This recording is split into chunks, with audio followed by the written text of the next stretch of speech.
kepada kita nih teman-teman menghadapi bulan Mei ini ya. Oke teman-teman sudah siap? Nah katanya tak kenal maka tak sayang. Yuk apakah ada slide perkenalan dari Pak Hendra, Pak Jisak? Boleh itu? Kalau dari saya nggak ada. Begitu ya? Sepertinya semua udah kenal ya. Ya, Pak Hendra ini Ari Wibowo-nya excellent katanya gitu ya. Jelas, benar. Benar, katanya gitu loh. Banyak orang yang ngomong Ari Wibowo-nya excellent. Waduh, cucunya ngomong gitu ya.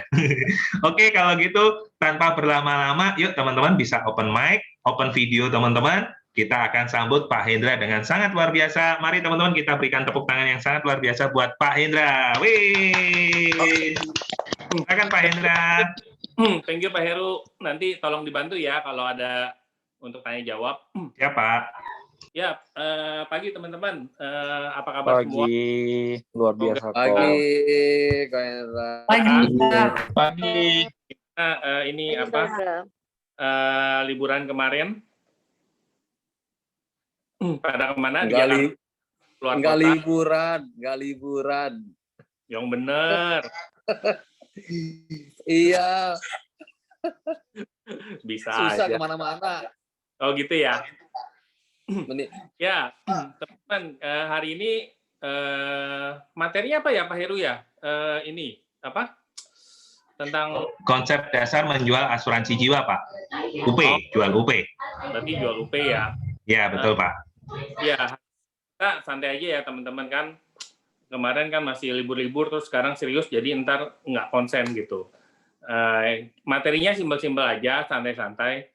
Dan mungkin saya lebih enak sih teman-teman interaksi ya, untuk banyak bertanya, lebih enak sih teman-teman, karena saya anggap ini sebagai workshop aja gitu.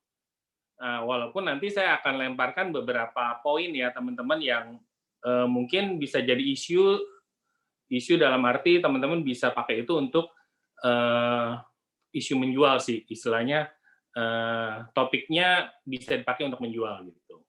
Nah teman-teman di sini boleh nggak nanti ketik ya, lebih banyak yang jualan dalam tanda kutip hospital, black card, atau teman-teman banyak jualnya uang pertanggungan. Boleh nggak? Saya mau lihat nih, banyak kan teman-teman jualnya apa nih? Oh, UP, hospital, UP lagi. Wah, banyak ya yang jual UP ya. Hospital juga oke ya. Iya, ini banyak nih yang jual UP. Iya, hospital juga oke. Balance tuh, ada yang balance. Iya, oke. Imbang-imbang ya. Hospital sama UP tuh banyak banyak yang hospital dan UP tuh ada tuh. Oke sih. Ya, UP lagi. Betul. Nah, oke. Kalau kemarin terakhir, kalau nggak salah Pak Heru, itu dari segitiga ya, yang hospital ya? Ya, betul Pak. Yang pertama kita udah belajar mengenai konsep menjual asuransi kesehatan atau hospital, kemudian sakit kritis. Nah, hari ini kita akan dengar dari Bapak konsep asuransi jiwanya. Oh, oke, baik. Bentar. Saya share screen ya Pak ya? Silakan boleh. Pak. Ini.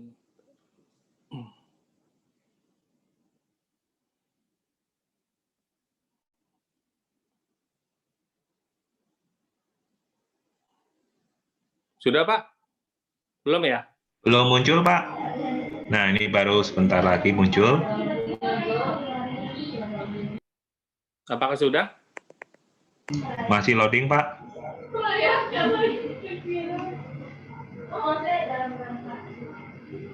Belum ya? Belum keluar Pak. Atau mungkin boleh di-share ke kami Pak, nanti kita bantu share-nya. Oh, saya coba ya. Bentar sekali lagi ya.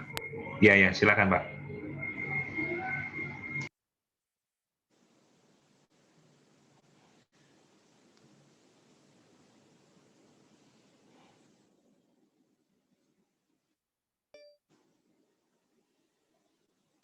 Udah Pak? Belum muncul Pak. Belum ya? Iya. Tunggu ya. Waduh, nggak bisa ya. Masih belum ya Pak? Ini kelihatan Pak tadi, cuman bukan materi Bapak. Cuman tulisannya you are sharing screen. Nah, ini baru Pak. Udah ya? Udah. Cuman video Bapak yang nggak kelihatan. Oh iya, nggak apa-apa. Ya, Yang penting materinya kelihatan. Nanti kalau keputus, tolong info ya Pak. siap-siap Pak. Iya. Nah ini teman-teman ya, kemarin ada satu segitiga, cuman ini saya kurang lebih segitiga seperti ini teman-teman. Ya, kalau teman-teman lihat di paling bawah itu kan, basically orang kebanyakan mungkin kalau ngomong asuransi akan berpikir, oh kesehatan dulu yang dipenuhi, karena mungkin itu yang lebih sering terjadi ya. Orang sakit itu pasti lebih sering terjadi, dalam arti sebelum meninggal biasanya orang sakit dulu gitu. Jadi biasanya itu yang dicari untuk proteksinya dulu. Nah setelah itu baru kita penuhin yang lain, misalnya apakah dia butuh untuk critical illness ataupun uang tanggungan jiwa. Cuman dalam hal ini kalau kita ngomong uang tanggungan jiwa, mungkin teman-teman bisa lihat dari stats yang ada di atasnya tuh, ya. Kita bisa jual untuk income dan asset protection, lalu ada debt and business atau key man protection, atau legacy and trust fund, ya. Kurang lebih di lapangan 3 hal ini saya pernah kemukakan dan pernah jual sih ya dengan konsep seperti ini. Nah teman-teman boleh tahu nggak yang umumnya teman-teman jual UP itu di lapangan itu apakah income protection, apakah key man ataupun trust fund? Boleh nggak ketik lebih banyak jual yang apa ya?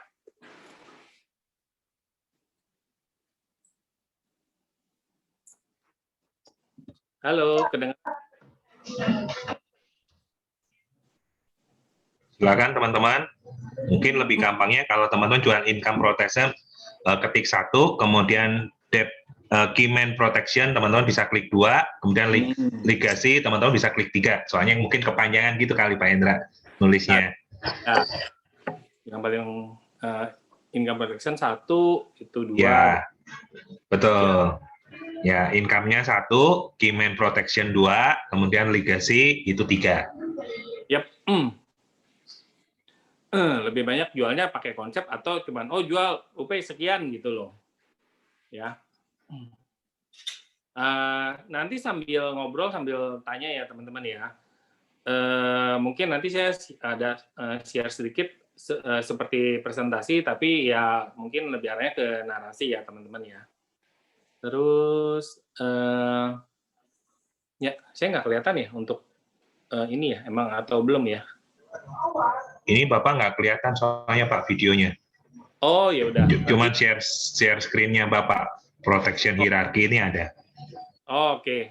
Udah banyak kan apa Pak yang jawab Pak? Banyak kan nomor 1 Pak, income protection. Oke, ya.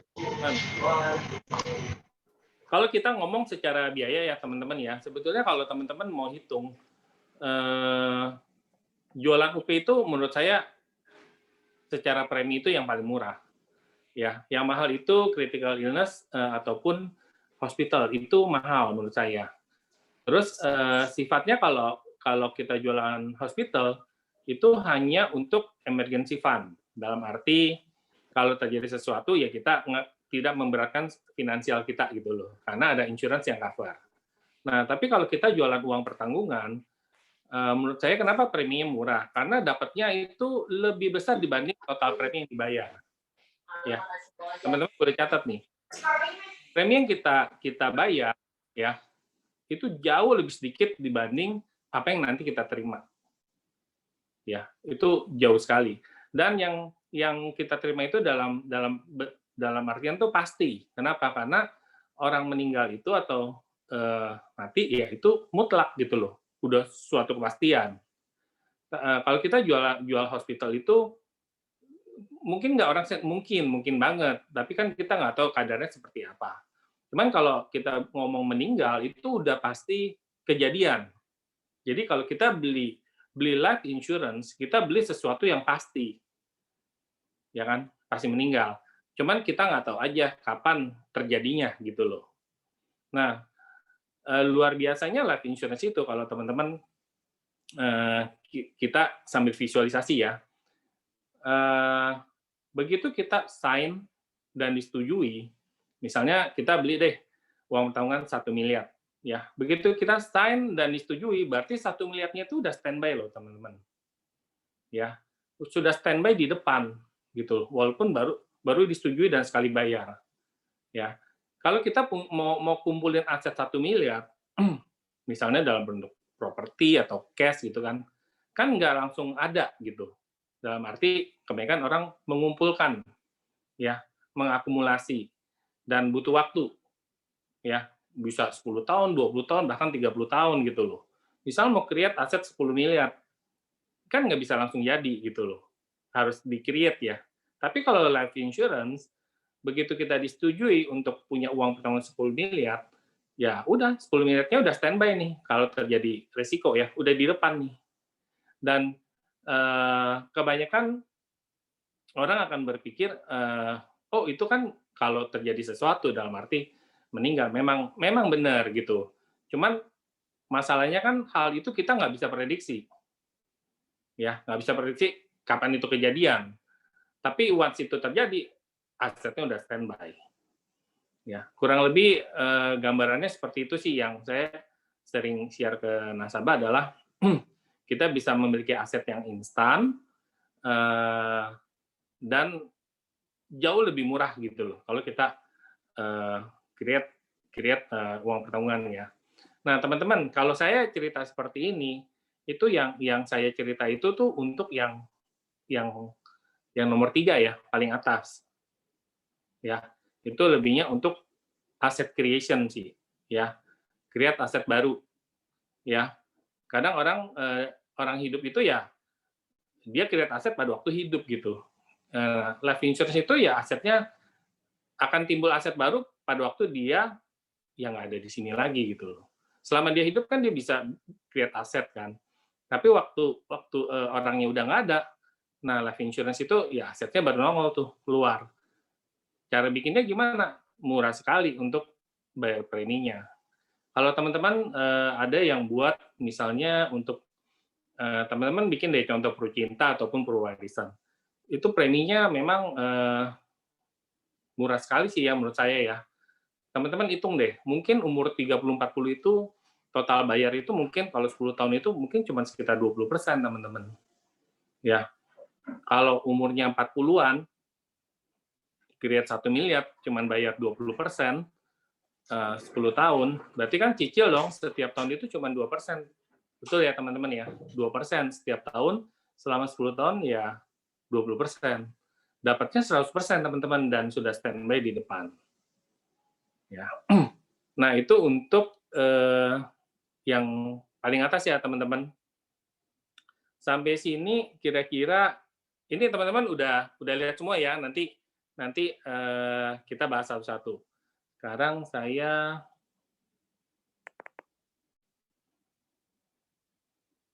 balik sini dulu.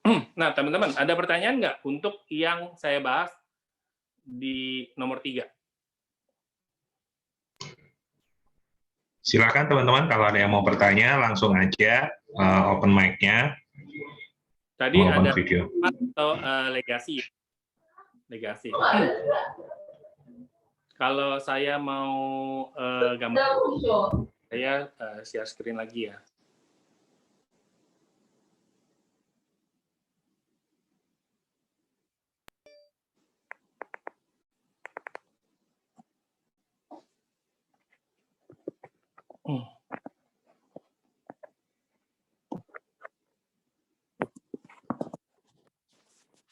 Teman-teman kelihatan nggak ini gambar? Bapak nulis ya? Iya.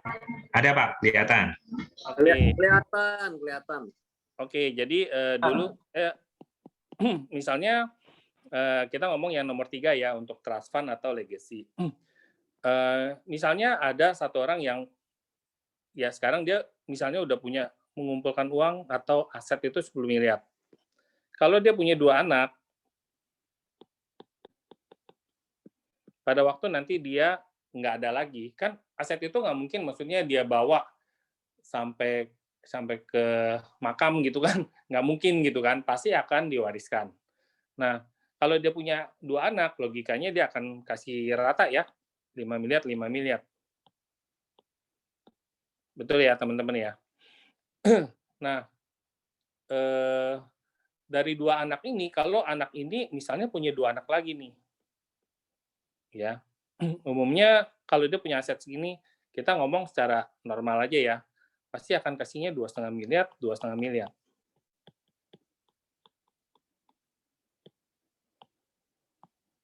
Ya, jadi kalau teman-teman lihat dari generasi 1, dari generasi kedua, sampai generasi ketiga, sebetulnya secara kekayaan akan semakin kecil nggak teman-teman? Ya, akan semakin kecil. Jadi katanya kalau di Asia itu udah generasi keempat, kelima bukan semakin kaya, malah kayaknya makin turun gitu loh. Nah, yang bagus itu kan sebetulnya kalau dia misalnya punya aset 10 miliar, dibaginya rata nih teman-teman, 10 sama 10 buat si A sama si B. Dan kalau bisa ke bawahnya lagi, masing-masing punya 10 lagi.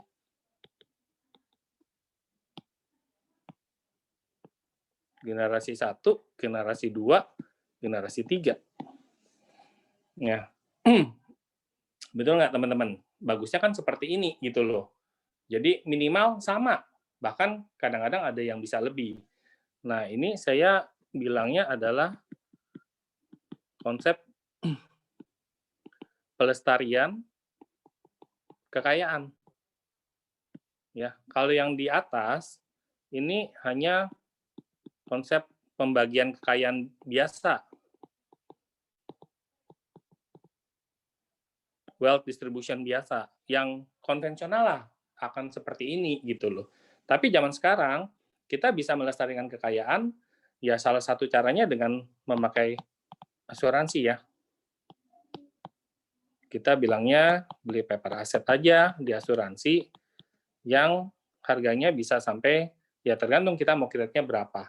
Kalau tadi dia cuma dapat 5, dia bisa bikin jadi 10 sama 10, ya lewat asuransi, ya kredit aja 10 miliar. Kan nggak perlu punya 10 miliarnya, hanya bayar preminya aja. Dan kita bisa hitung preminya. Mungkin itu kecil sekali ya, teman-teman. Ya, ke bawahnya juga sama. Mereka juga akan buat seperti itu. Ya, saya pernah closing dengan konsep ini, tapi waktu itu bukan closing ininya, ya bukan closing yang generasi 1-nya, saya closing yang di generasi 2-nya. Jadi yang generasi 1 itu belikan untuk si A dan B untuk cucu. Ya, karena selama orang ini masih hidup, semuanya terpenuhi, makmur. Tapi kalau orang ini udah nggak ada, ya nggak tahu apakah dua anak ini punya kemampuan yang sama gitu loh untuk mengolah kekayaan. Nah, sebagai backup plan, cadangan ya beli insurance saja yang diperuntukkan untuk cucu-cucu. Ya, jadi saya nggak jual ke yang nomor 1, tapi saya jual ke yang nomor 2, yang beliin nomor 1. Waktu itu belinya single premi ya teman-teman. Total buat cucunya itu ada 5 cucu. Totalnya itu 100 miliar. Jadi masing-masing cucu dapat warisan nantinya 20 miliar. Gitu. Ada yang bingung nggak ya teman-teman sampai sini?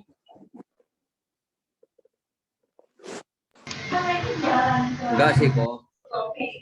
Apa? Saya sih Nggak kecepatan ya, oke ya. Nanti kalau ada yang bingung, tanya aja boleh. Oke kok. Ya, jadi ini yang dibilang terapan gitu dalam arti ya di orang-orang yang ini udah membuat satu fund baru dalam bentuk 100 miliar yang diasuransikan ke anak-anaknya. Diperuntukkan untuk generasi ketiganya, cucunya.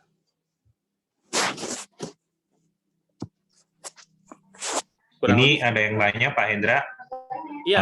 Ini di waktu Pak Hendra ini bikinnya untuk produk apa ya Pak? Tawarkan ke produk apa gitu Pak Hendra? Waktu itu UP Jiwa aja sih Pak, waktu itu pakai Lingkem ya masih. Jadi PGB ya Pak, PGB pakai Lingkem Dan ya. kita, sekarang jauh lebih enak sih karena ada perwarisan. Perwarisan itu pasti. Kalau kemarin PGB itu masih unit link, jadi saya masih harus pantau. Ya, karena dia sekali bayar punya, jadi saya harus pantau. Kan udah nggak pusing, fix. Oh. Ini cara baru ya, trust fund untuk warisan. Tanya dong kok. Iya, boleh. Silakan Bu Yulianti. Tertanggung utamanya si kakeknya, Bukan. cucunya. Anaknya. Oh gitu, oke. Berarti cuman yang bayarin kakeknya ya. Betul. Jadi tertanggung utamanya anaknya, betul. warisnya buat apa Betul. cucu-cucunya. Oh, thank you. Mm-mm. Kok juga mau tanya, tadi kan diomongin untuk misalnya, katakanlah tadi misalnya tadi UP berarti 100, masing-masing 20M kan berarti kan. Itu untuk mencadangkannya tadi berapa persennya kok? Oh, beda-beda karena anaknya kemarin totalnya ada 3 anak. 3 anak itu, jadi si kakek ini punya anak, cucunya 5. Nah, saya harus create masing-masing beda-beda gitu loh. Oh, oke. Enggak, tadi yang pas di awal itu loh. Kalau yang pas di awal kurang lebih mencadangkannya berapa persen dari, misalnya katakanlah kalau misalnya 1M itu dari preminya jadi berapa persen dari total UP? Kalau kemarin Prucinta, kalau umurnya sekitar 45-an, ya, umur 45-an itu 1M itu kurang tahun 20 juta deh. Oh, per tahun 20 juta. Ya, umur 45, 46 gitu. Setahun itu kurang lebih 20 juta lah. Perwarisan itu mungkin lebih mahal dikit. Atau mirip. Oke, thank you kok. Mau nanya dong. Itu total ya. Total. Dalam arti 10 tahunnya itu 20 juta kan berarti cuman 2% ya? Iya, betul. 2% aja ya.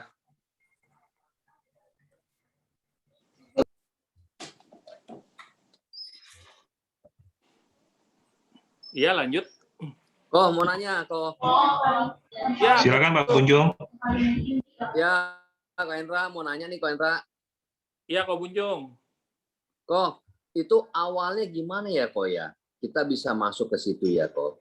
Misalnya memang ya mungkin ada calon nasabahnya memang di apa sih otomatis umurnya udah di atas yang nggak bisa kita liver ke yang di kesehatan yang lain. Nah ini kan kayak gini nih kok. Ini masuk awalnya gimana sih kok?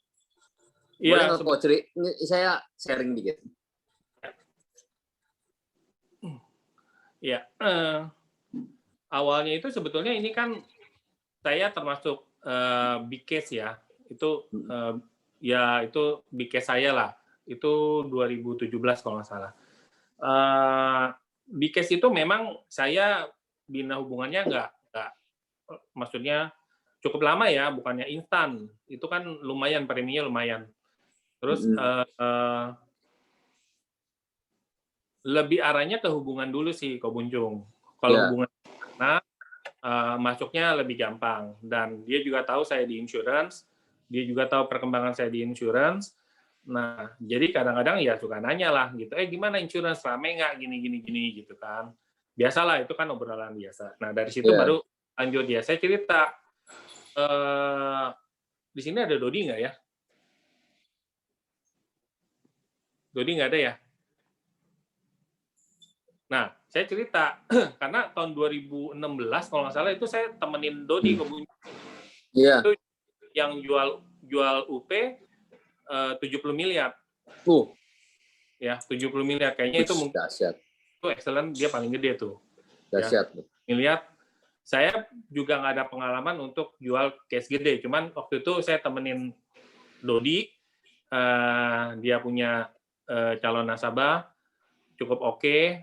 Akhirnya kita bisa jual 70 miliar UP. Itu jualnya untuk proteksi hutang. Proteksi hutang.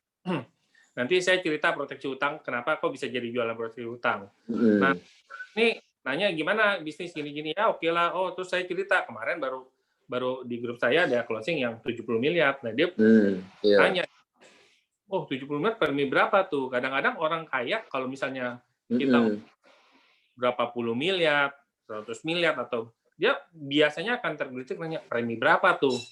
Nah, saya cerita, waktu create uang pertanggungan 70 miliar, itu masih pakai PAA, nggak ada nggak pakai link term. Iya, oke. Ini PAA, dan kalau asuransi dasar murni PAA itu lebih mahal sih biasanya. Ya, langsung 99. Saya bilang umurnya cuma 50 tahun. Ya, umur 50 tahun itu bayar premi itu sebulan itu kurang lebih 130 juta deh. Pokoknya 1 tahun itu 1,3 atau 1,4 M. Yeah. 1 tahun. Dapat UP-nya 70 miliar. Nah, teman-teman hitung ya, umurnya udah 50 tahun bayar premi setahun 1,3 miliar. Ya.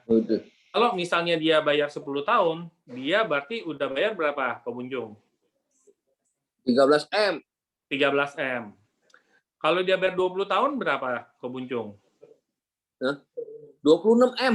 26 M. Buset. 26 M itu umurnya udah 70 tahun. Buset. Karena dari gocap. Nah, kira-kira umur orang bisa sampai berapa panjang pengunjung?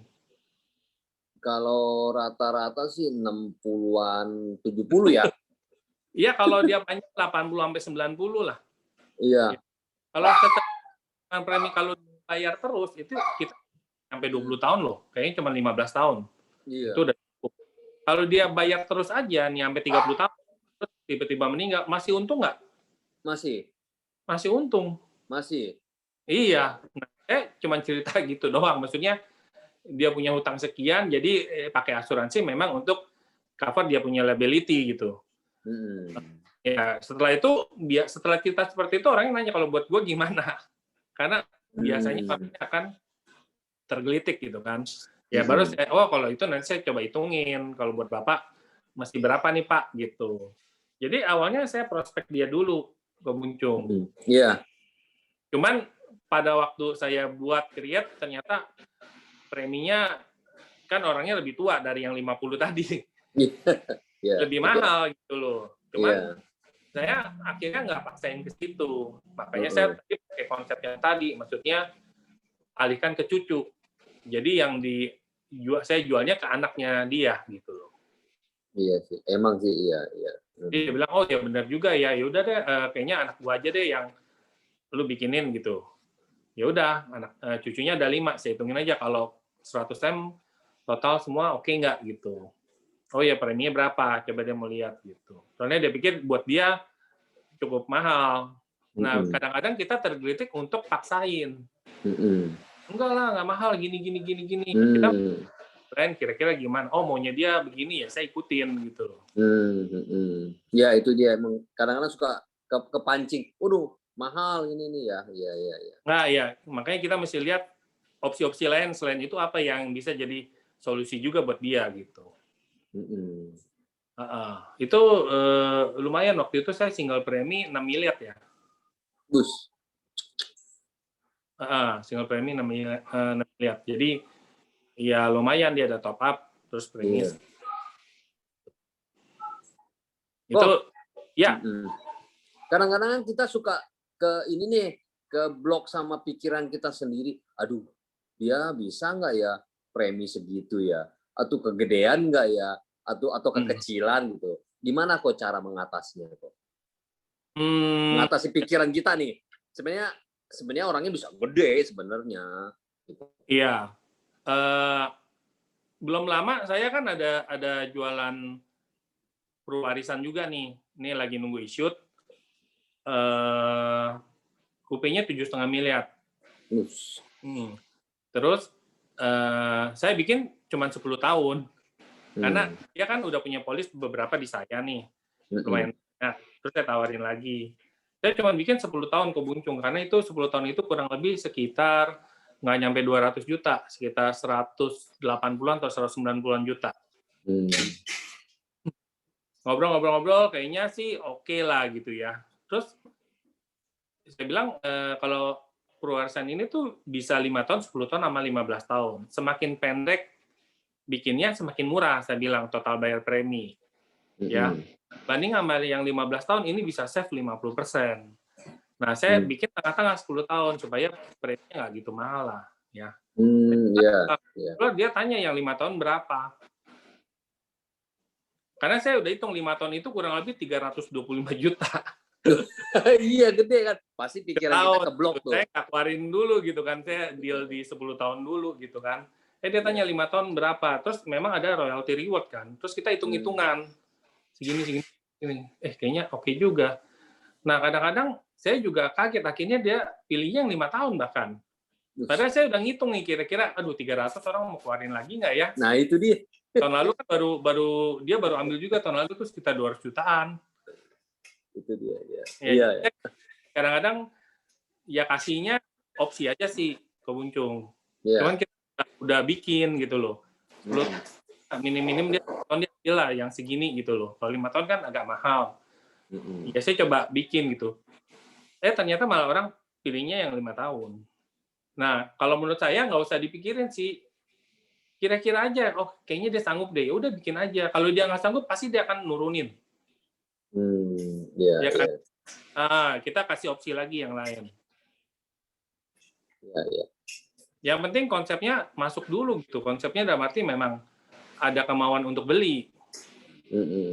Baru akan lihat kira-kira gue sanggup beli nggak nih segini gitu loh. Iya sih kok. Memang kadang-kadang mental pengen dapat closingan gede, ya itu keblok itu. Aduh, dia kegedean nggak ya? Gitu sih kok. Iya, memang benar. Saya ada 2 contoh loh kok. Kemarin itu tadi Purwarisan. Satu lagi saya jual, ini lagi proses sudah medical ya. PCB 88, 3 miliar. Umurnya udah 57 tahun. Saya bikin 10 tahun, karena ya tadi, 10 tahun aja udah 190 juta. PCB udah gede. Begitu saya ngomong begitu, 10 tahun kelamaan, kata dia. Umurnya udah 57. Jangan terlalu lama deh, kalau 5 tahun berapa? 5 tahun mahal, saya bilang. Itu mau sekian, pokoknya mahal deh. Ya kan, mau 200 berapa lah gitu. Akhirnya nego, ya udah, gue mau 5 tahun, kurang lebih preminya sekitar tadi 190. Dapat 2 miliar 180. Iya, malah jadi deal. Ya tinggal di ininya aja sih, itu kan tinggal nego masalah harga ya ke Buncung ya. Iya. Tapi yang penting adalah dia ngelihat dulu kenapa dia mesti beli gitu. Iya. Ya, intinya itu dulu. Jadi kalau itu udah kita grab, baru ngomong harga. Oke. Ya kok. Thank you ya kok. Sama-sama kok. Tadi siapa lagi ya? Ada yang tanya lagi kayaknya. Ini ada dari kolom chat Pak Hendra, dari Acep. Kan tadi membahas bahwa produk yang dijual tadi adalah produk unit link ditambah link term, ya kan? Tapi kok bayarnya single premi. Nah, gimana nih caranya? Apakah ditaruh di saver dulu? Nah, mungkin. Terus ada sekalian, ada pertanyaan, link term-nya mau yang kasusnya Pak Hendra ini dibikinnya sampai umur berapa usia pertanggungan link term-nya? Link term-nya sampai usia 85. Sampai 85. Terus kalau dulu single premi itu kan masih PAA ya, Rolling Assurance Account. Jadi kalau teman-teman lihat ada perbedaan dengan PGB, Rolling Generasi Baru. Rolling Generasi Baru itu premi berkalanya minimum 3 tahun. Ya. Kalau PAA itu minimum 2 tahun. Dalam artian Setelah 2 tahun terpenuhi, itu bisa cuti premi. Jadi hanya bayar biaya asuransi. Kalau PGB juga sama, setelah 3 tahun baru bisa cuti premi. Ya, tinggal sisa bayar cost insurance, biaya asuransi.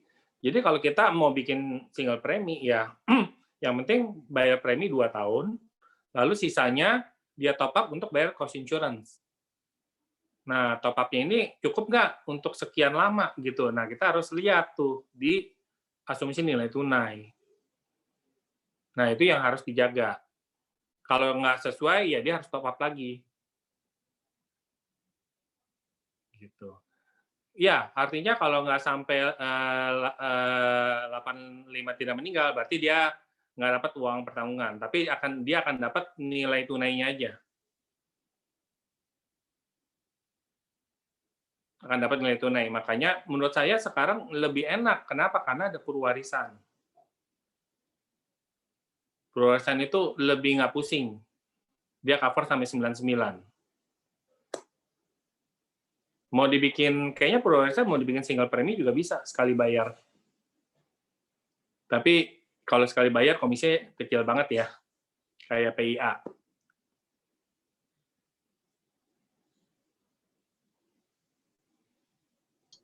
Oke, gimana Pak Acep sama Pak Barita ya tadi yang nanya ya? Kok Nggak cukup berarti jelas. itu ditaruhnya di saver ya, kok ya banyakin berarti ya? Top up-nya ya harus cover. Biar cuti premi gitu ya? Iya, tapi dia baru bisa cuti premi kalau PAA setelah 2 tahun. Kalau PGB itu setelah 3 tahun. Nah, ini disclaimer ya teman-teman, karena menurut saya kalau bikin single premi itu harus ngerti banget dan nasabahnya juga harus ngerti. Dalam arti, kalau return-nya nggak oke, dia harus top up. Memang jatuhnya akan murah nih di depan ya, tapi dia harus ngerti. Dan kalau mau bikin seperti itu, bikinlah yang benar-benar konservatif. Misalnya ya taruhnya di cash fund, atau campuran cash fund atau obligasi lah ya. Itu jauh lebih konservatif dan lebih fix. Karena kan prediksinya udah sekian return-nya, nanti cost insurance-nya nggak cukup lagi gitu loh untuk bayarnya. Oke, berarti teknisnya kok si nasabah bayar dulu sekaligus di awal gitu. Nah, itu di tahun berikutnya nggak bayar.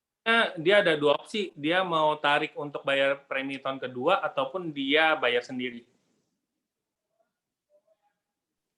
Oke. Untuk premi skalanya ya. Ya, ya. Teman-teman bingung nggak nih? Soalnya kalau kita udah ngomong begini, secara teknis udah harus ngerti loh. Rada loading aja dulu nih kok. Maksudku ya kan tadi cuti premi itu untuk di PAA ya, yang dulu itu 2 tahun ya. Iya. Berarti teknisnya pas closing itu berarti premi berkala sama top up berarti ya jatuhnya ya, top up tunggal ya. Iya. Saya ketukar sama PGB soalnya. Iya, betul. Premi berkala dan top up dia bayar sekaligus. Oh, oke. Nah, berarti di tahun kedua withdrawal terus bayarkan untuk premi gitu. Bisa. Karena secara otomatis itu nggak bisa cuti premi ya? Nggak bisa. Otomatis. Nggak bisa. Oh, oke. Yang ngerti-ngerti. Baru habis itu baru bisa cuti premi secara otomatis ya? Ya, otomatis dia akan tarik cost insurance-nya dari saver-nya aja. Oh, oke. Ya, got it. Ya. Kan kita udah top up dari awal kan? Ya, betul. Gitu. Cuman ini disclaimer ya, saya nggak menyarankan untuk itu kalau nggak clear banget ininya ya teman-teman ya. Harus cukup clear lah untuk create-nya gitu. Ya. Cuman sekarang lebih enak menurut saya pakai perwarisan.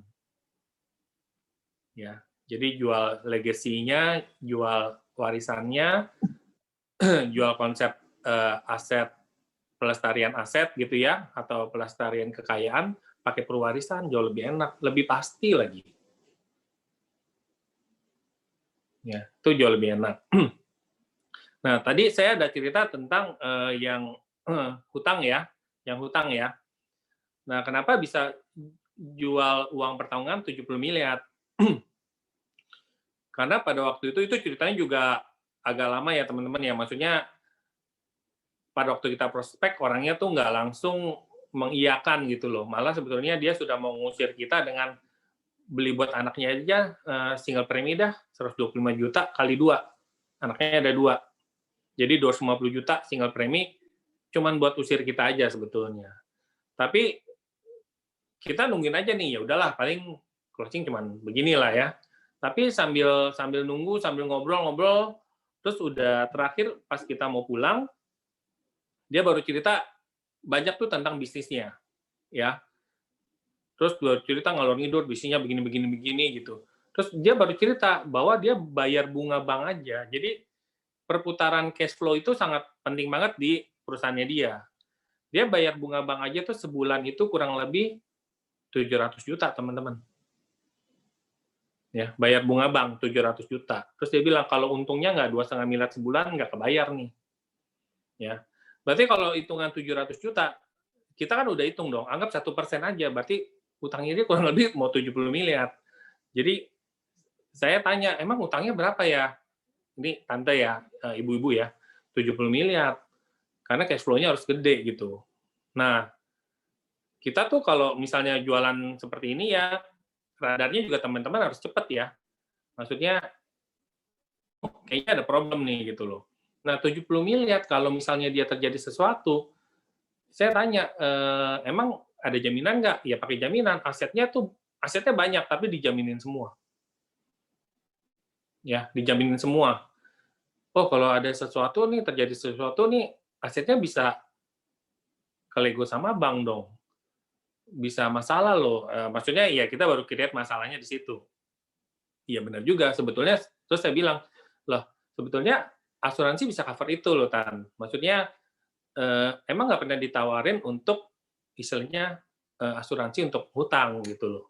Dia punya polis itu, teman-teman, karena dia kenal orang bank cukup baik, setiap ditawarin bank insurance itu dia pasti beli.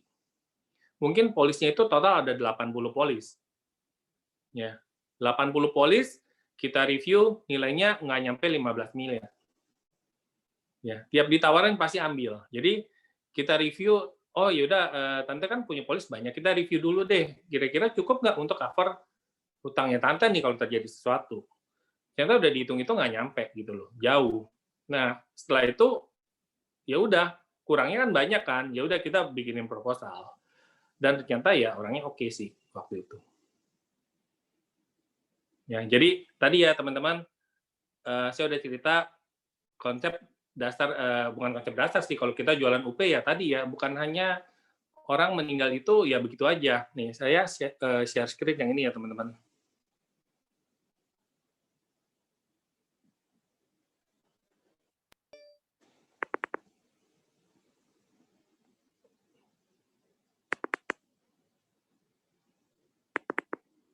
Udah belum ya teman-teman? Belum ya? Belum, Pak. Oke, nih Nah. saya share. Oke, Pak. Nah, Oke, ini teman-teman. sudah kelihatan, Pak. Ini saya tadi baru buat ya. Kalau di teman-teman lihat ini ya tanda kutip ya, orang meninggal itu ada yang namanya kewajiban secara finansial ya. Kalau teman-teman lihat di bagian atas itu ada yang namanya final expense ya. Once orang itu meninggal, bukan begitu aja loh, tetap ada biaya. Misalnya apa? Ya jasa pada waktu meninggal tuh ada biaya loh teman-teman. Jasa penguburan, rumah duka, ya seperti hal ya semacam itulah. Itu butuh biaya. Dan kalau orangnya cukup mau dirayakan ya dalam tanda kutip, orang yang cukup kaya ya pasti nggak yang biasa-biasa gitu loh. Ya pasti lumayan juga, itu keluarnya bisa ratusan bahkan ya. Nah itu final expense. Terus waktu dia meninggal dia punya hutang nggak teman-teman? Itu ada debt ya. Punya hutang nggak? Lalu ada cicilan nggak? Ya, makanya kalau cicilan KPR sekarang ya bagusnya memang dia punya asuransi gitu loh. Ya, kalau terjadi sesuatu ya udah dilunasi oleh asuransi. Ya, debt tadi hutang ya termasuk hutang kartu kredit segala macam, itu juga kewajiban kan.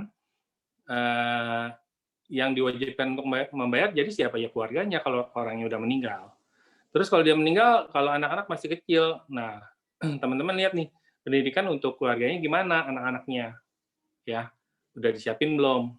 Terus kita bisa lihat itu teman-teman ya bisa jualan untuk education plan ya. Tadi yang saya jual hutang yang 70 itu untuk hutang memang untuk debt ya. Terus kalau banyak teman-teman yang jual untuk income protection, yaitu untuk family standard of living. Ya, standard of living-nya ya minimum biaya hidupnya kita bisa hitung ya teman-teman, minimum misalnya 10 tahun lah ya dia harus di-cover supaya keluarganya bisa mandiri gitu loh. Ini contoh ya, tergantung nanti mau create-nya berapa. Terus ada family maintenance dalam arti bukan hanya biaya hidup aja yang harus dia siapin, tapi misalnya istrinya mau buka usaha atau toko butuh modal, ya duitnya dari mana gitu kan? Atau anaknya punya keterampilan khusus, mau ambil penjurusan, mau ambil apa, ya butuh biaya lagi kan? Ya itu semua bisa dihitung teman-teman. Ya, jadi once orang itu meninggal, ya kewajiban itu tuh di depan mata sudah menunggu. Nah kira-kira itu kan harus pakai uang semua ya. Nah, kira-kira cukup nggak aset yang ditinggalkan kalau dia nggak pakai asuransi? Nah, ini sebetulnya kan ada satu isu yang kita bisa kemukakan untuk ke nasabah kita sebetulnya. Ya, nah teman-teman boleh foto deh. Saya cuma ini doang sih teman-teman materinya.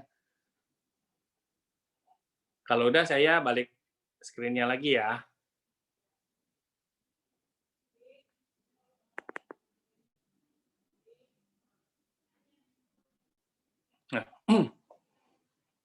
Nah, saya sering pakai itu ya, teman-teman ya, yang financial obligation, itu untuk, ya tadi, jualan UP.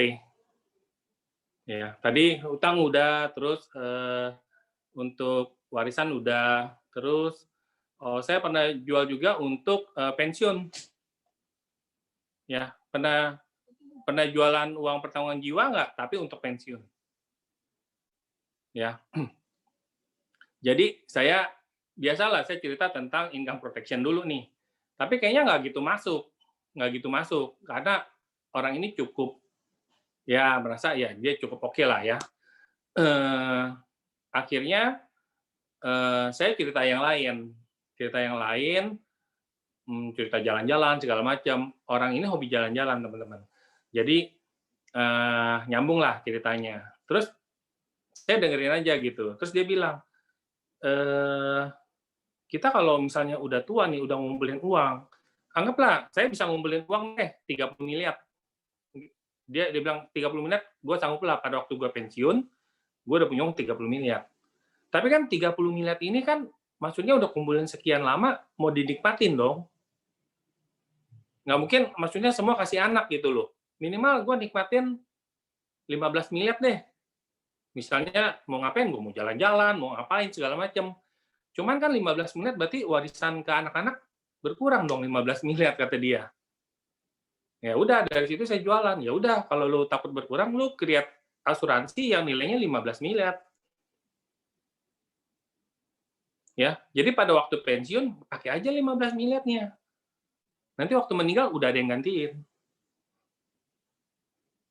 Oh benar juga ya kata dia.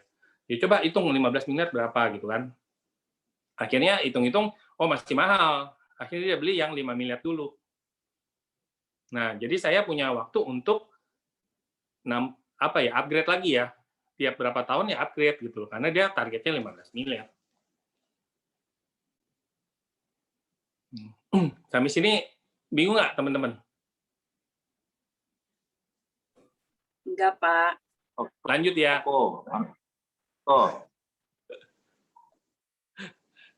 Ini jualan pensiun tapi pakai UP gitu.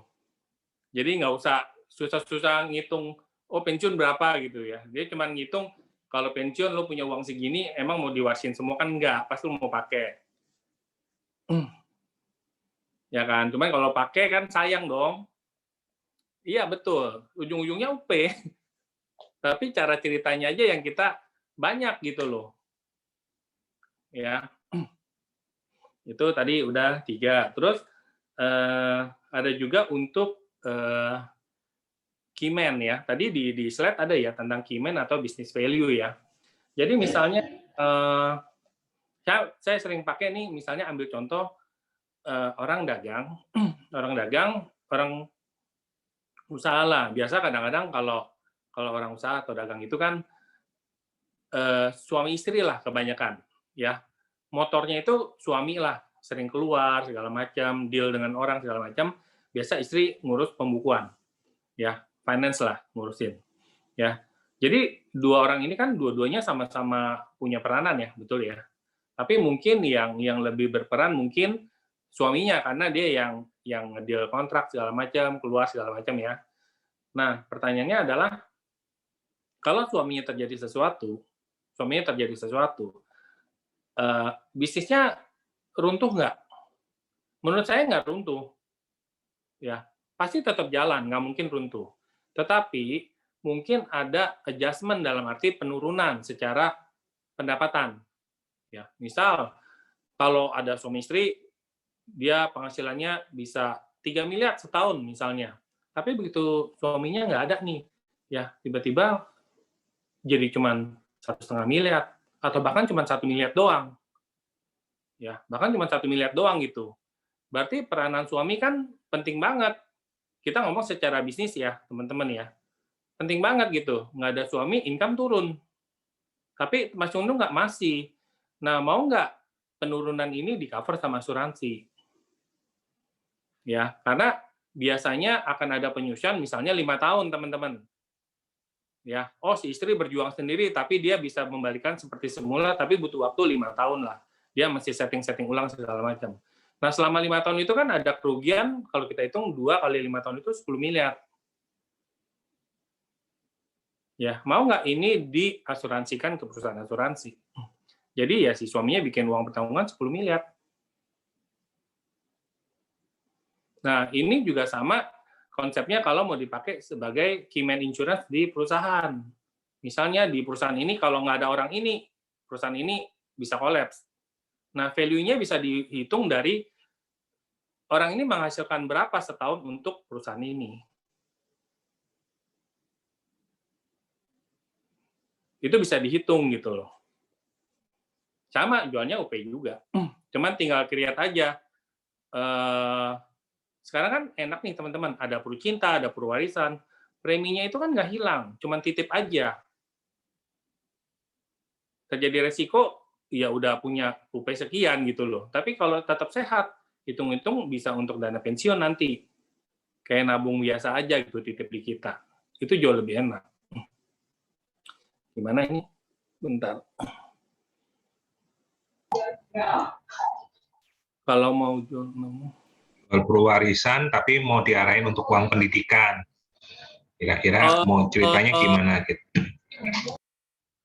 Sebetulnya kalau kita ngomong Purwarisan ya teman-teman ya, Purwarisan, Purcinta, itu kita ngomong produk, ya packaging produk. Kalau tadi kita ngomong pendidikan, itu adalah konsep, ya nggak ngomongin produk. Kalau kita ngomong pendidikan adalah begini, mungkin di sini banyak yang anaknya masih kecil, ya baru 3 tahun, 5 tahun, ya lagi lucu-lucunya ya. Kalau dia mau biasanya orang siapin pendidikan itu nanti buat kuliah, karena kuliah itu paling mahal, apalagi kalau mau di luar negeri. Ya, contoh mau bikin misalnya nanti dia kuliah punya dana standby 1 miliar. Ya, berarti kan harus di-create dari sekarang dong, diakumulasi, ditabung, di-saving sampai 1 miliar itu terkumpul pada waktu dia kuliah. Nah, kira-kira ada jaminan nggak waktu kita ngumpulin ini selalu sehat? Selalu sehat, atau orangnya nggak kenapa-napa gitu loh. Kan nggak ada jaminan.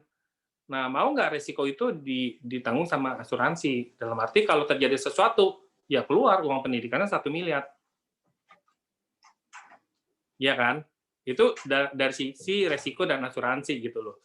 Kalau terjadi sesuatu, ya tetap anaknya bisa sekolah karena dananya udah kita siapin dari sekarang. Kalau nggak kenapa-napa, tetap bisa dapat 1 miliar juga.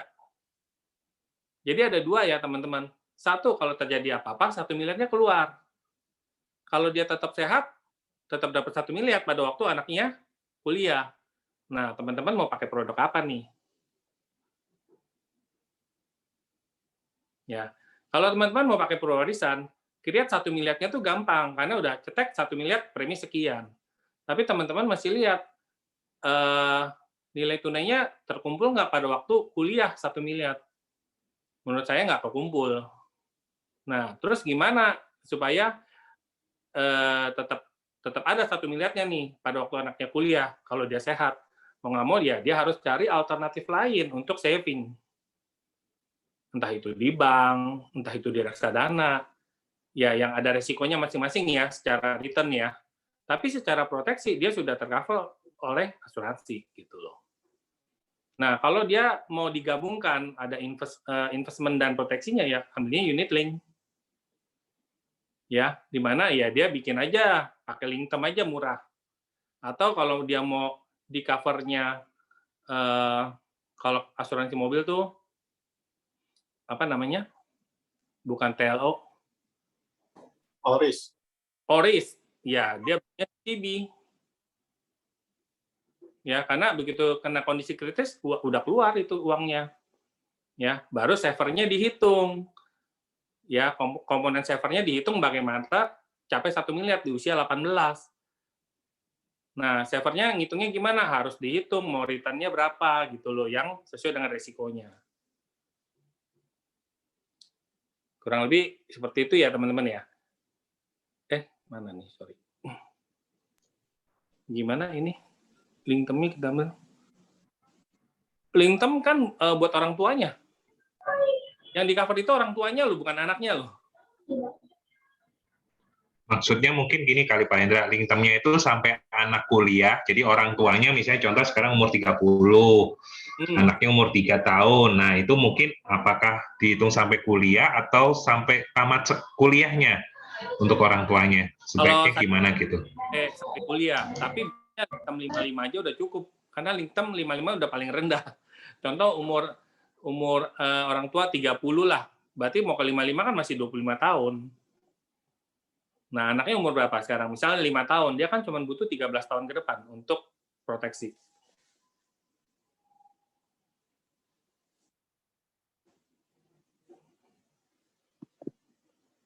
Mudah-mudahan nggak bingung ya, teman-teman ya. Saya agak cepat, agak ini karena ya teknisnya menurut saya teman-teman udah ngerti, tinggal kita poles-poles aja gitu. Oke, silakan teman-teman, ada yang lagi yang mau bertanya sebelum dilanjutkan sama Pak Hendra Ya, konsep ini. Mungkin satu lagi saya share yang untuk tax ya, pajak. Ini berhubungan dengan, tapi ini saya belum pernah jualan, tapi konsepnya menurut saya menarik ya. Jadi balik lagi ke orang yang punya warisan ya.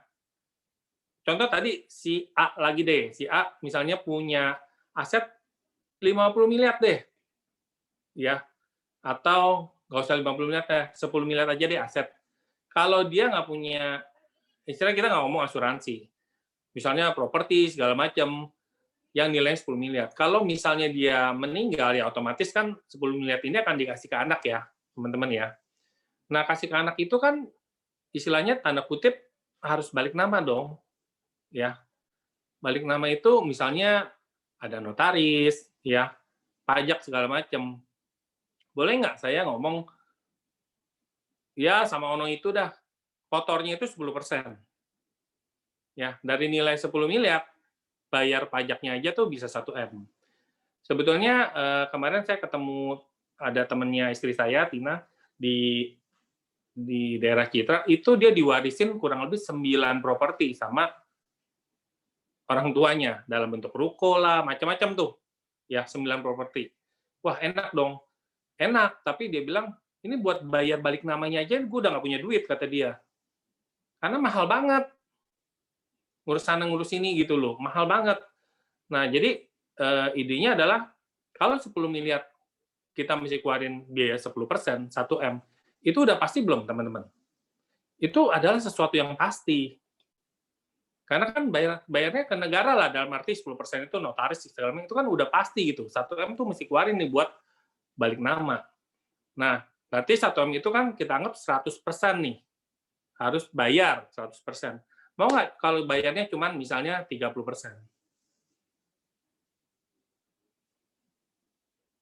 Caranya gimana? Ya 30% bayarnya ke asuransi.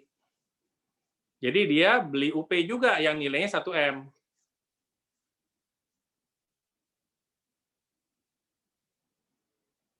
Ya kan? Daripada bayar 1M, mendingan bayar 300 juta dong. Bayarnya ke siapa ya? Ke asuransi. Boleh nyicil lagi 10 kali. Ya. Pakai apa ya? Pakai perwarisan cocok itu. Karena sampai 99.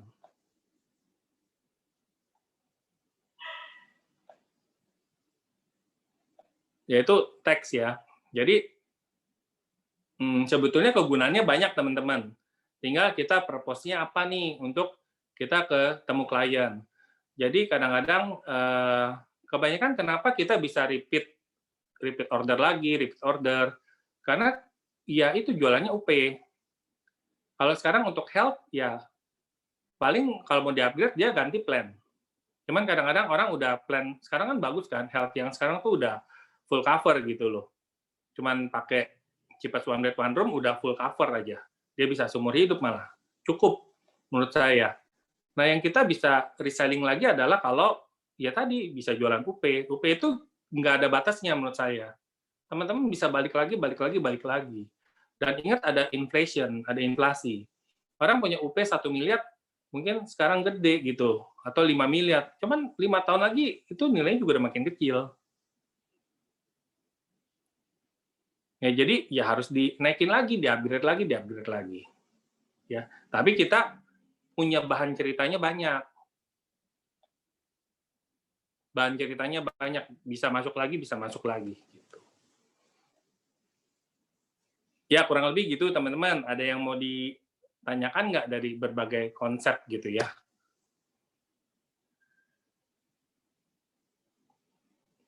Mudah-mudahan nggak terlalu berat ya teman-teman ya. Jadi jualannya bisa macam-macam ya kok ya. Misalnya pakai tadi pajak, kemudian ada tentang dana pendidikan, pensiun malah bisa juga ya. Bisa juga. Gitu. Nah, makanya baru kali ini nih aku dengar nih bisa jual UP untuk pensiun nih ya. Jadi bisa memanfaatkan dana yang ada buat pensiun kita gitu ya Pak Hendra ya. Gitu. Kalau nanti kan diganti. Oke. Silakan teman-teman kalau misalnya ada yang mau bertanya. Ada? Ya, Pak Heru. Oh, sebentar. Acep, sebentar ya, Acep. Ini ada Pak Charles nanya dulu. Ya, silakan Pak Charles. Enggak, sorry Ya. tadi bicara mengenai COI, Pak, cost of insurance. Iya. Itu setelah kita bayar 2 tahun kan, bayar premi 2 tahun, tahun ketiga kan boleh bayar COI. Ini itu kita ngomong PA ya. PGB betul. harus 3 tahun. Iya, harus 3 tahun. Umpamanya setelah 3 tahun lah. Maksud saya, COI-nya per tahun bayarnya atau sekaligus sisa upah 7 tahun, kita bayar 7 tahun? Kan kalau COI itu kan sebetulnya kan ya, Pak Charles ya? Iya. Ya, COI itu kan dia akan ambil dari saver. Kalau kita bayar single payment? Kita masih memperhitungkan mau di covernya sampai berapa. Terus juga harus memperhitungkan kenaikan COI. Oh, kenaikan COI kita jadi tanya dari Pru ya? Biasanya kelihatan dari ilustrasi sih. Kalau ilustrasinya kita udah top up single payment, mau asumsinya berapa? Kalau mau konservatif banget kan 3%. Kalau kita lihat di 3%, nilainya masih hidup, tidak ada bintang setelah kita top up. Berarti itu dananya cukup untuk memenuhi COI. Oh, kurang lebih 3%. Iya, kalau mau konservatif banget dan itu aman sih menurut saya. Yeah. Ini ngomong unit link ya. Ya, unit link. Ya. Oke. Thank you, Pak Hendra. Iya, sama-sama, Pak. Oke, sudah menjawab ya Pak Charles. Silakan Acep untuk pertanyaannya. Ya, kalau aku sih paling kok mau ini aja konfirmasi kan tadi ngomongin retirement plan ya kok ya. Berarti kayak pakai Pru Cinta mungkin kita jatuhnya menambah aja ya, menambah dana pensiun paling ya. Karena kan mungkin aja apa namanya nggak match ya, maksudnya pengembalian premi total kan itu kan 10 tahun akan dikembalikan ya, gitu. Iya. 10 tahun. Nah, kan kalau untuk retirement plan yang umumnya kan bisa kita hitung-hitung dulu tuh Betul. biasanya berapa. Jadi jatuhnya Betul. menambahkan aja kali ya, itu menambahkan untuk dana pensiun jatuhnya kali ya. Betul. Kalau yang Acep maksudkan adalah kalau kita hitung-hitung kebutuhan dana pensiunnya kan. Ya betul. Kalau yang kemarin saya jualan itu nggak hitung-hitung, itu malah. Dia cuma ngomong, ya sampai saya nanti mau pensiun, saya bisa lah ngumpulin 30 miliar gitu. Dia ngomong begitu, 30 miliar dah, saya bisa ngumpulin nih sendiri. Tapi kan 30 miliar ini masa nggak dipakai, kata dia. Ya. Saya mau pakai lah setengahnya, 15 miliar. Buat happy-happy lah, pensiun kan butuh biaya hidup, mau jalan-jalan, 15 miliar saya mau pakai. Berarti sisa dana pensiun yang dikumpulkan cuma 15 miliar dong sisanya.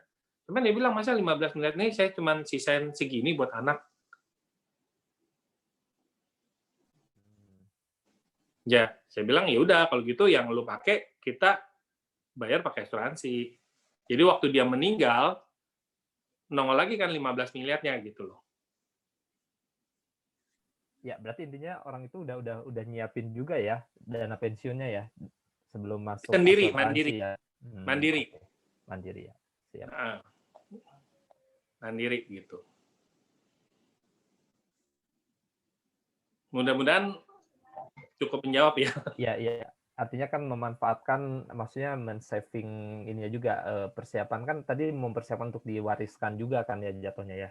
Iya, dia pikir udah ngumpulin duit segitu banyak, masa cuman buat diwarisin ke anak, kan dia mau pakai juga gitu loh. Cuman sayang dong kalau udah dipakai, kan bisa kasih ke anak juga gitu. Oke. Iya. Dapat. Ya, ada lagi teman-teman, silakan. Nanya Eko. Oh ya, silakan Benito. Iya.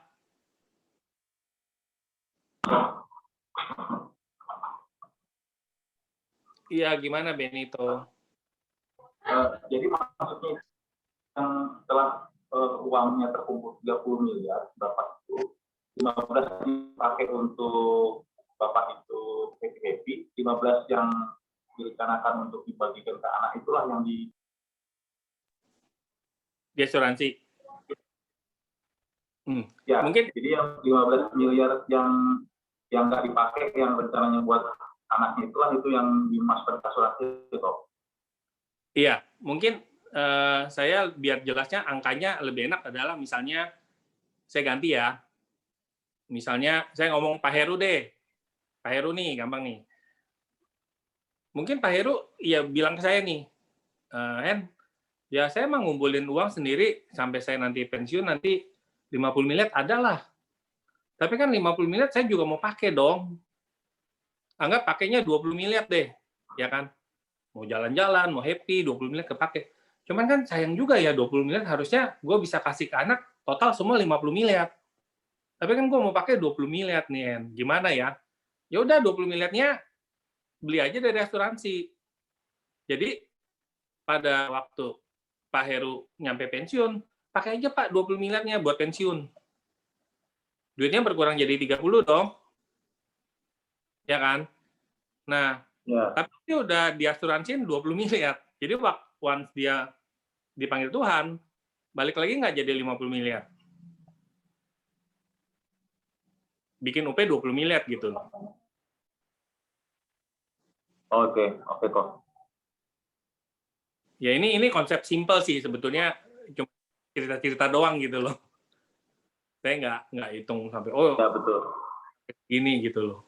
Jadi kayak apa ya, obrolan ngobrol ngopi-ngopi biasa gitu loh. Selentingan kepikir begitu. Daripada sayang, ya udah asuransiin aja 20 miliarnya. Kan balik lagi jadi 50 miliar.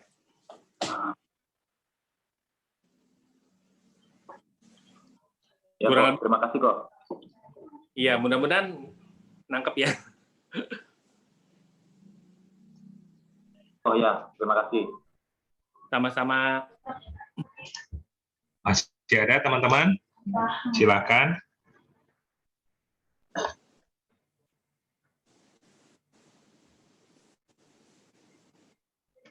Sebelum kita lanjutkan ke sesi diskusi, mungkin ada materi lagi yang akan disampaikan, Hendra? Oh, saya sharing ini aja ya. Proteksi income-nya saya sharing untuk tulisan dan narasi lah ya. Nanti teman-teman mungkin bisa kembangin atau pakai buat presentasi ya. Saya share screen dulu ya teman-teman ya.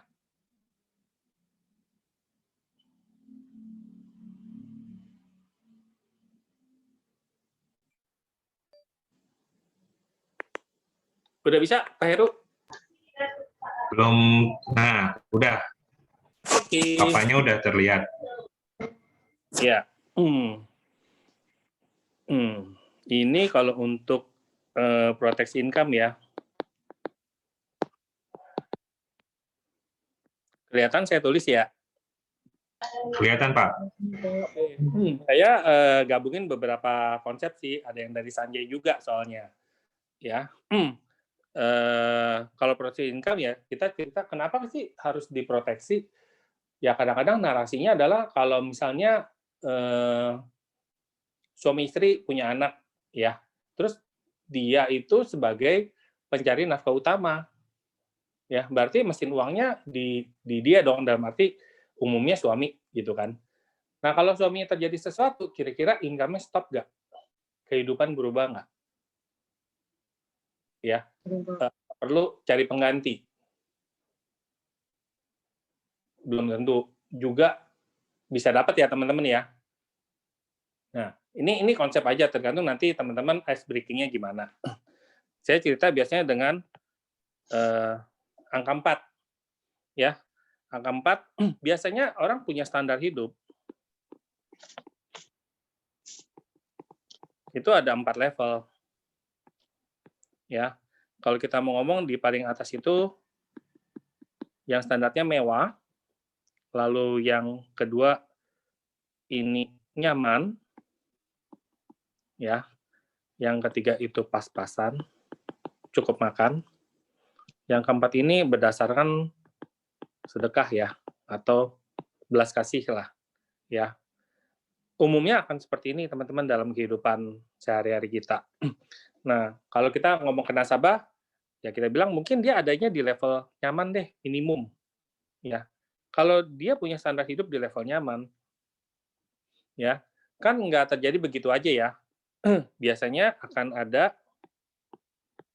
orang yang nopang bola standar hidupnya. Yang lebih baik itu akan maunya ke arah naik terus ya, teman-teman ya. Nggak mau turun dong, ya. Nah, selama orang ini tetap bisa kerja, bola standar hidupnya akan tetap ada di sini. Ya. Tapi bayangkan, kalau misalnya orang ini nggak ada lagi, teman-teman. Kira-kira bolanya naik atau turun? Turun. Bisa turun. Ya. Nah, kalau turun ini, kira-kira kita punya backup nggak? Supaya bola standar hidupnya ini nggak turun. Nah, supaya turun itu, ya minimum dia harus punya ganjelan di sini, teman-teman. Nih, saya gambar sini ya, ganjelan ya. Ganjelannya berupa apa? Berupa pilar. Kalau saya bilangnya pilar keuangan. Ya, kalau orang ini nggak kerja, minimal ada uang yang bekerja untuk standar hidup ini tetap. Kita bilangnya adalah safety net atau ada jaring pengaman yang bisa menopang standar hidup itu dalam bentuk pilar keuangan ini. Nah, kira-kira pilarnya sudah cukup belum untuk menopang standar hidup kita gitu loh. Mau create-nya pakai apa? Banyak. Misalnya mau create pakai aset dalam atau properti. atau mau punya cash, atau mau punya macam-macam deh. Cuman kalau ini harus create-nya ya sebesar value-nya orang ini kan. Oh ya, tadi sebelum lupa ya teman-teman, saya agak kelupaan. Cara ngitung safety net ini minimum dari biaya hidup ya. Kalau misalnya orang ini punya biaya hidupnya 30 juta deh per bulan.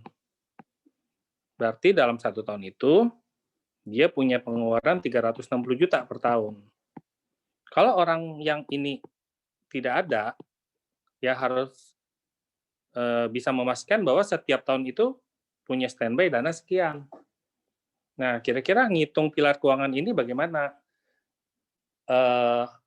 Banyak cara ya, tapi kadang-kadang saya pakai cara adalah bagaimana pilar ini bisa menghasilkan setiap tahun 360 juta. Caranya gimana? Biasanya bagi bunga bank. Kalau bunga banknya misalnya 10%, berarti kan harus create 3,6 miliar ya. Kalau 5%, otomatis harus create 7,2 miliar pilar keuangannya. Nah, 7,2 miliar ini mau create-nya pakai apa? Apakah punya aset yang sebesar itu, rumah, cash, yang memang udah disiapkan kalau terjadi musibah. Atau cara yang paling murah adalah pakai asuransi. Karena nggak harus punya 7,2 miliarnya. Ya, hanya cukup bayar preminya aja. Yang mungkin 1-2% per tahun. Dilihat dari usia. Nah, kira-kira asuransinya sudah punya berapa? Gitu ya, teman-teman ya, kira-kira.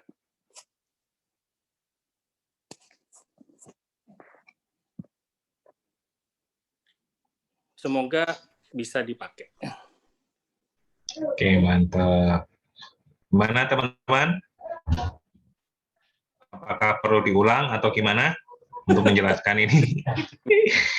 Soalnya saya dengarnya enak banget gitu loh Pak Hendra. Bapak. Pak Heru yang ulang. Oh jangan saya, nanti beda ceritanya nih. Gimana teman-teman? Udah oke ya? Udah ini atau perlu diulang lagi? Atau perlu nanya deh, nanya di mana? Ya silakan kalau mau ada pertanyaan. Yang penentuan jumlah sum assured atau santunannya itu dibagi 10% ya, bunga bank asumsi ya, atau apa itu? Kita yang nentuin aja, kalau 10% kan berarti 3,6 miliar. Tapi kan bunga bank sekarang nggak nyampe segitu gitu. Ya ambil tengah-tengah deh, Pak, Bu, Koh, Ci, 5% aja. Kalau 5% ya harus create kurang lebih 7 miliar pilar keuangannya. Oke. Nah, mau create-nya pakai apa nih? Kira-kira udah punya aset belum sekian. Jadi kalau biaya hidup dia makin besar, ya harus punya kebutuhan uang pertanggungannya makin besar.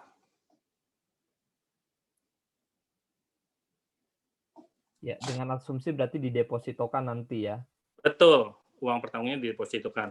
Tapi ada juga kan kalau pakai cara Sanjay kan ada, kira-kira mau create pilar keuangan ini yang bisa cover 360-nya ini berapa tahun, Pak? 10 tahun, 20 tahun, 30 tahun. Ya tinggal dikali berarti. Lamanya ini ya. Iya, lamanya pilar keuangan ini mau untuk menopang standar hidup. 10 tahun ya, minimal 10 tahun harus punya 3,6 miliar. Karena kan kebanyakan ini kok kita nge-review orang yang punya insurance kan ya. Maksudnya kan udah insurance minded. Nah, jadi kita akan review UP-nya dia kan. Makanya kalau kita punya hitung-hitungan yang ya rasional kayak gini gitu kan. Jadi kita tahu sebetulnya gaps-nya itu berapa lagi UP-nya dia gitu kan. Sehingga kita bisa masuk gitu kan. Betul banget, karena yang kita jual adalah gap. Gap-nya yang kita jual. Mungkin nggak bisa semua, mungkin. Oh, saya kayaknya kalau 7 miliar agak berat deh. Ya udah, starting dulu aja dari berapa. Makanya kadang saya suka bikin beberapa opsi, tapi nggak terlalu banyak, paling banyak 3 opsi. Misalnya bikin yang 7 miliar, 5 miliar, ataupun 3 miliar. Jadi kan konsepnya udah dibungkus dulu, oh udah oke nih gitu, udah ngerti gitu. Tinggal kan masalah harga. Gitu. Kalau semuanya oke, konsepnya oke, terus harganya oke, pasti closing. Gitu. Oke, teman-teman, ada yang mau tanya lagi?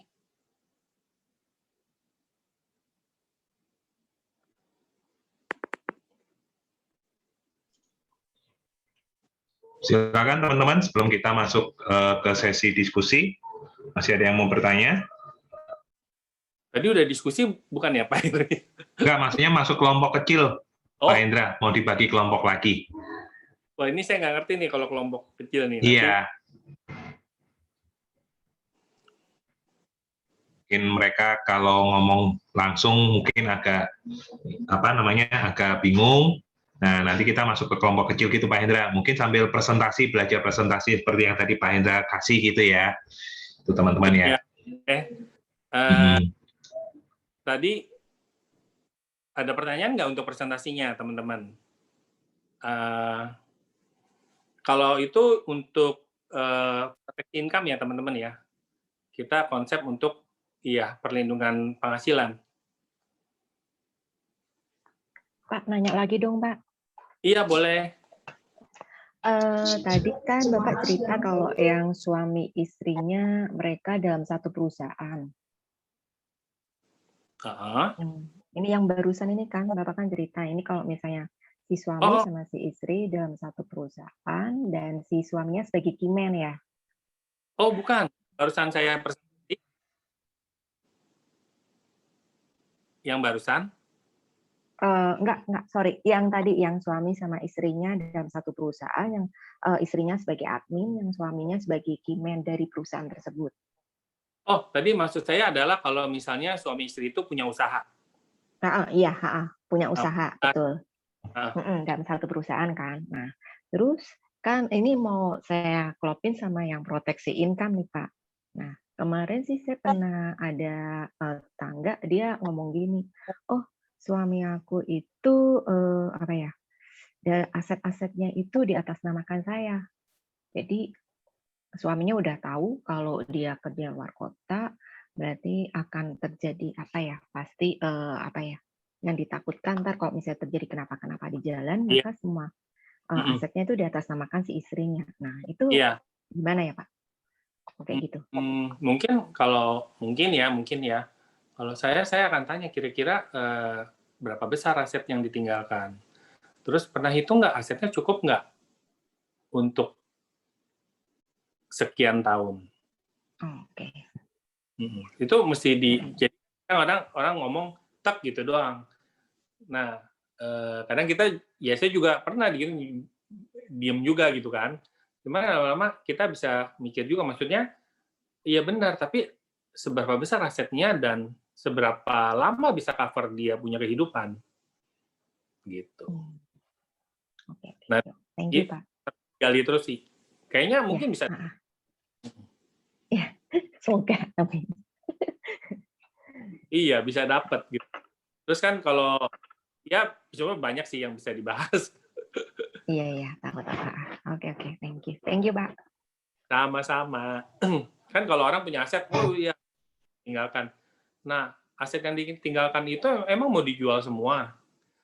Enggak juga kan, pasti ada yang ditinggalin, ada yang dia, kalau dia nggak punya usaha, ya dia harus kontrakin, segala macam.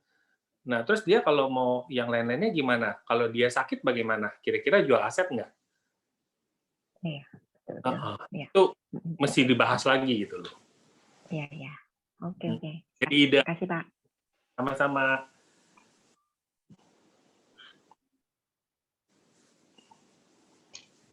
Oke, sepertinya sudah tidak ada pertanyaan lagi. Terima kasih Pak Hendra atas sharingnya. Udah memberikan banyak ya konsepnya ya teman-teman ya. Jadi teman-teman bisa memakai konsep dari Pak Hendra ini, mau lewat jalur yang mana itu semuanya udah dibuka nih sama Pak Hendra ya. Tinggal bagaimana kita memberikan konsep secara benar kepada para calon nasabah kita ya. Sekali lagi teman-teman, terima kasih buat Pak Hendra. Yuk kita open mic ya teman-teman sebelum kita masuk ke dalam diskusi kelompok kecil. Teman-teman boleh open mic.